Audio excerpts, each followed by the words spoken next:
कोई कहे महादेव के शिवलिंग का शीश कहां है, परीक्षा ना ली जाए।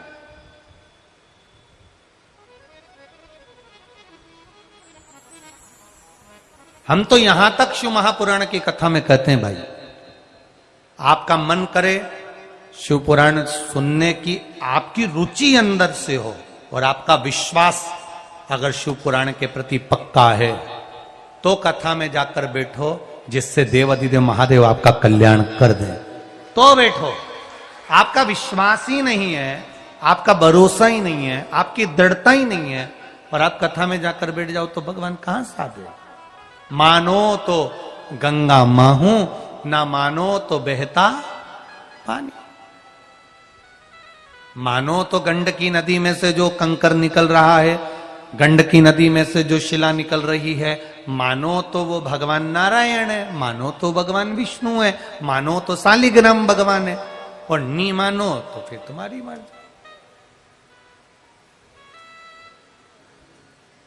ये तो आपके ऊपर है। वो जैसे एक गुरुजी के पास में शालिग्राम भगवान थे, पूजन करते थे। अब गुरुजी को जाना पड़ा दूसरी जगह कोई काम से, तो गुरुजी ने अपने चेले से कह दिया, शालिग्राम जी की सेवा कर लेगा क्या तू? शालिग्राम जी का पूजन कर लेगा क्या तू? ये शिला है काली पाषाण की, तो इसकी सेवा कर लेगा क्या? कर लूंगा।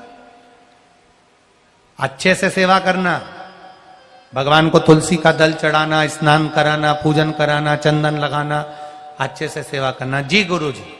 अब गुरुजी तो चले गए, आश्रम में था आम का पेड़, और आम के पेड़ पे लगे थे आम। अब चेले ने जो आम को देखा उसके मुंह में पानी आ गया। अब उसने सोचा आम तो लगा है पर पेड़ पे चढ़ना नहीं आता, पत्थर भी नहीं दिख रहा, एक ही रखे थे काले काले शालिग्राम भगवान। उठा लाया, जो दिया, आम तो नीचे आ गया, शालिग्राम जी ऊपर रह गए। अब जब शालिग्राम जी ऊपर रह गए तो चेला बड़ा विचार करे, पेड़ हिलेगा, शालिग्राम जी आएंगे, पर आए नहीं। अब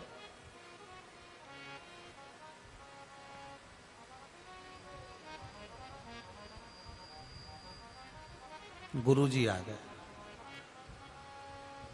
अंदर गए, शालिग्राम जी नहीं थे। चेले को बुलाया, भगवान कहां गए? अरे गुरुजी, पुनी पुनी चंदन पुनी पुनी पानी, कित गए ठाकुर हम का जानी। आपने कहा था भगवान को नहलाना, चंदन लगाना, हमने खूब नहलाया, खूब चंदन लगाया, पर भगवान जाने कहां चले गए। अब गुरुजी ने कहा हमारे शालिग्राम भगवान को ना जाने कहां छोड़ ही आया। अब ये गुरुजी कुर्सी लगा के आम के पेड़ के नीचे बैठे थे, हवा तेज चल गई, शालिग्राम जी गुरुजी के सिर पे आए, शालिग्राम जी नीचे आए, गुरुजी ऊपर चले गए।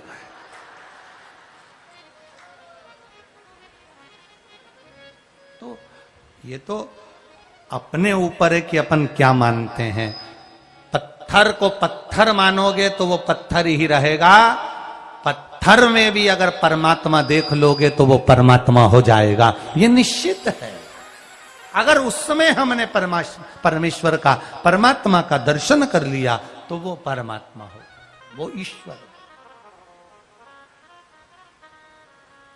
हम जिस मंदिर में शिवलिंग का पूजन करने जाएं, वह हम ये ना सोचें कि ये पाषाण है या पत्थर है, हम ये माने कि ये मेरा देव अधिदेव महादेव है। हम शालिग्राम जी को लेकर आए, गंडकी नदी का एक कंकर भी अगर हम लेकर आए हैं,